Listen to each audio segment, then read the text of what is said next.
청신호 가족 여러분 안녕하세요. 여러분 축구 좋아하시나요? 축구를 조금이라도 아는 친구들은 이 선수를 잘 아실 텐데요. 아르헨티나 국적의 파리 생제르맹 FC 소속 리오넬 메시입니다. 포지션은 윙어와 중앙 공격수이며 현재 아르헨티나 축구 국가대표팀에서 주장을 맡고 있죠. 발롱도르, 피파 올해의 선수, 유러피언 골든슛 최다 수상자이자 FC 바르셀로나, 아르헨티나 축구 국가대표팀, 라리가 역대 최다 득점자 등 최고의 기록을 보유하고 있습니다. 또한 메시는 키가 169cm밖에 안 되는 세계 축구계를 호령한 단신 공격수로도 유명합니다. 공교롭게도 축구 천재 메시는 역시나 키가 165cm밖에 되지 않는 축구의 신 마라도나의 재림이라는 별명을 가지고 있죠. 이처럼 키가 작은 사람들은 훤칠하게 큰 키를 부러움의 대상으로 삼고 있습니다.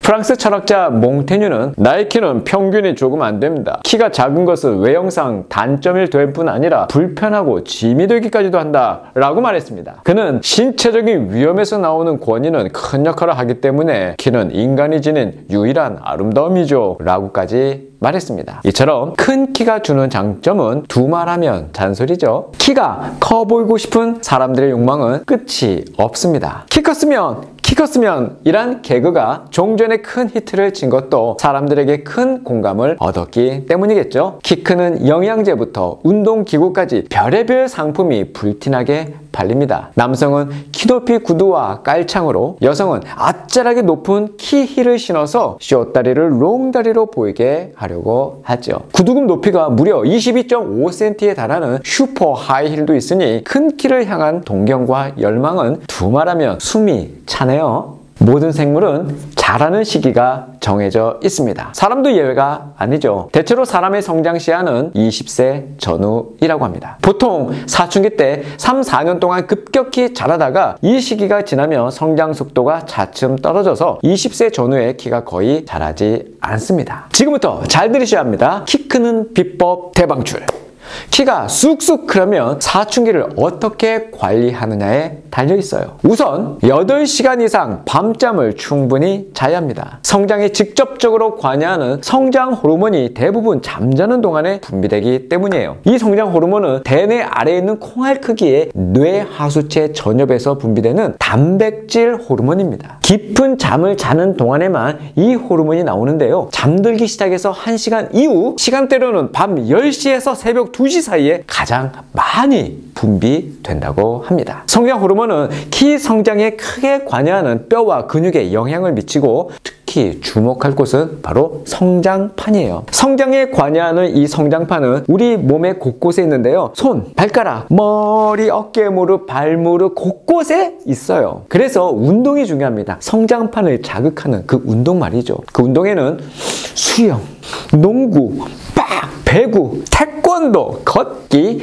달리기, 매달리기, 스트레칭, 줄넘기 등등 키 크는데 매우 좋은 운동이죠. 또 내가 얼마만큼 키가 클까 예상하는 계산법이 있습니다. 이른바 MPH 방식인데요. 부모의 키를 합해서 평균을 낸 값에 플러스 마이너스 13을 하는 방식입니다. 남자는 엄마 키 플러스 아빠 키 플러스 13cm 나누기 2, 여자는 엄마 키 플러스 아빠 키 마이너스 13cm 나누기 2. 평균 키는 인종, 종족, 가계에 따라서 천차만별인데요. 인종으로 보면 백인종이 가장 커요. 황인종이 가장 작습니다. 백인종이라고 해도 북유럽 사람들은 키가 크고 남부 프랑스나 이탈리아 사람들은 그보다 작아요. 아프리카도 종족마다 다른데요. 마사이족은 평균 키가 180입니다. 반해 피그미족은 145cm에 불과하다고 해요. 키는 유전적 요인도 크게 작용합니다. 키가 큰 집안은 대부분 장신이고 키가 작은 집안은 단신인 경우가 많이 있죠. 물론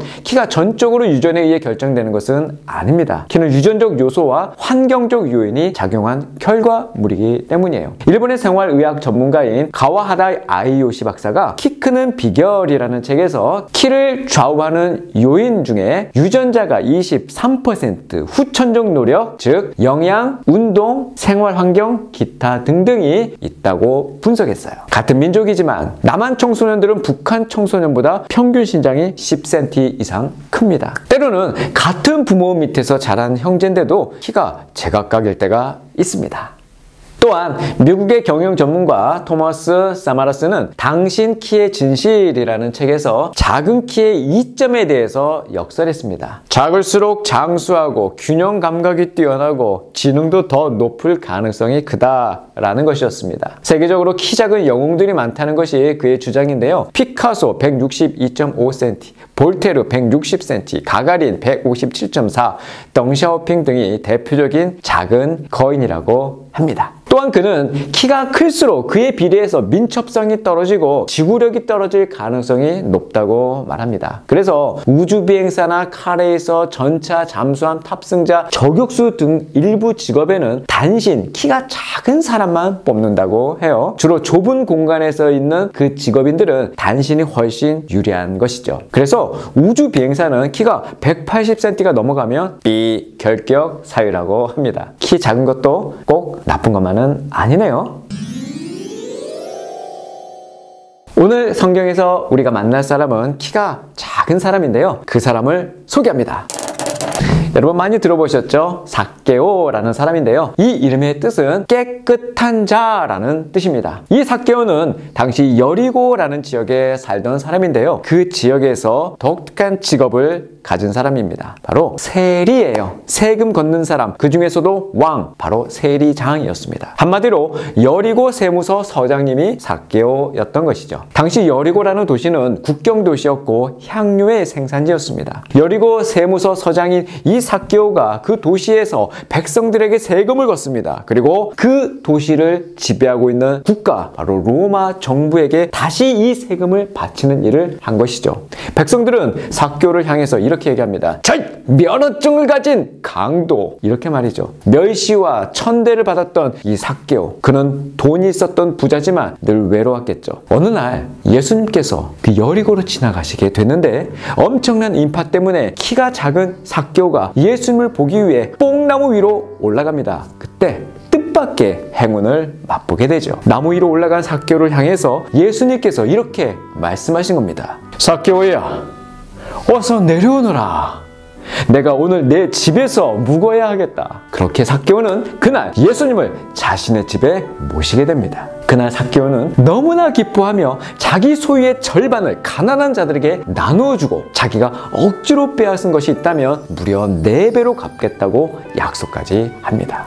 이런 그의 결심을 들으신 예수님께서는 삭개오와 그 가정에게 구원을 선포하시죠. 누가복음 19장 9절입니다. 예수께서 이르시되 오늘 구원이 이 집에 이르렀으니 이 사람도 아브라함의 자손이미로다. 앞서 말한 것처럼 삭개오의 이름의 뜻은 깨끗한 자라는 뜻입니다. 그러나 그의 직업인 이 세리로 인하여서 사람들로부터 가장 더러운 자라는 소리를 듣게 된 거예요. 게다가 삭개오는 남자의 자존심이 익히도 작아서 그 콤플렉스는 이루 말할 수가 없었던 사람이었죠. 돈은 있었지만 그 내면의 갈증과 외로움, 그 인생의 염려로 가득한 사람이 바로 삭개오였어요. 이렇게 염려로 가득한 삭개오와 같은 우리를 향해서 예수님께서 하신 말씀이 있습니다. 누가복음 12장 25절입니다. 또 너희 중에 누가 염려함으로 그 키를 한 자라도 더할 수 있느냐. 염려함으로 키를 한 자도 더할 수 없다는 것. 원어에 가까운 이 해석은 너희 중에 누가 걱정한다고 해서 자기 목숨을 조금이라도 더 연장할 수 있겠느냐라고 합니다. 아무리 돈이 많은 부자라도 자신의 목숨은커녕 키 한 자도 늘릴 수 없는 존재가 바로 우리들입니다. 이런 어리석은 부자를 향하여 예수님께서 이렇게 말씀하셨어요. 이 어리석은 사람아, 오늘 밤 내 영혼을 내게서 찾을 것이다.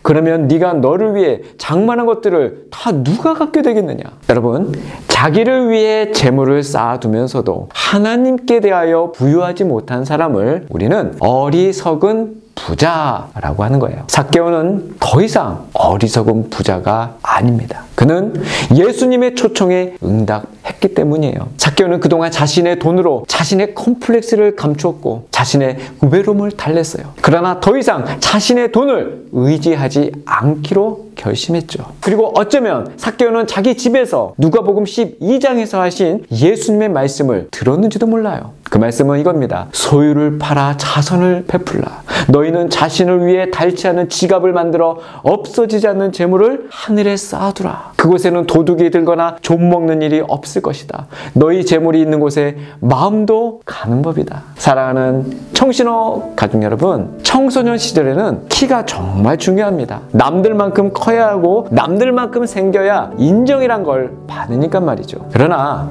그 인정은 성인이 되면 사라질까요? 아니에요. 더 갈급해집니다. 남들만큼 있어야 하고 남들만큼 살아야 한다는 그 갈증은 성인이 되어서도 사라지지 않습니다. 그 갈증은 기어코 남들보다 더 가져야 하고 더 잘 살아야 한다는 욕망으로 바뀌게 되죠. 우리는 이처럼 인정 욕구에 타오르는 욕망으로 살도록 지어진 존재가 결코 아닙니다. 우리는 주님께 인정받는 불타는 소망으로 살도록 지어진 존재예요. 고린도후서 10장 18절입니다. 옳다 인정함을 받는 자는 자기를 칭찬하는 자가 아니요 오직 주께서 칭찬하시는 자니라. 키 크는 비결이 궁금하다고요? 쑥쑥 잘하고 싶다고요? 그렇다면 오늘의 이 말씀이 답이 될까요? 베드로전서 2장 2절 말씀이에요. 갓난아기들 같이 순전하고 신령한 젖을 사모하라. 이는 그로 말미암아 너희로 구원에 이르도록 자라게 하려 함이라. 청신호 가족 여러분, 쑥쑥 자랍시다. 쑥쑥.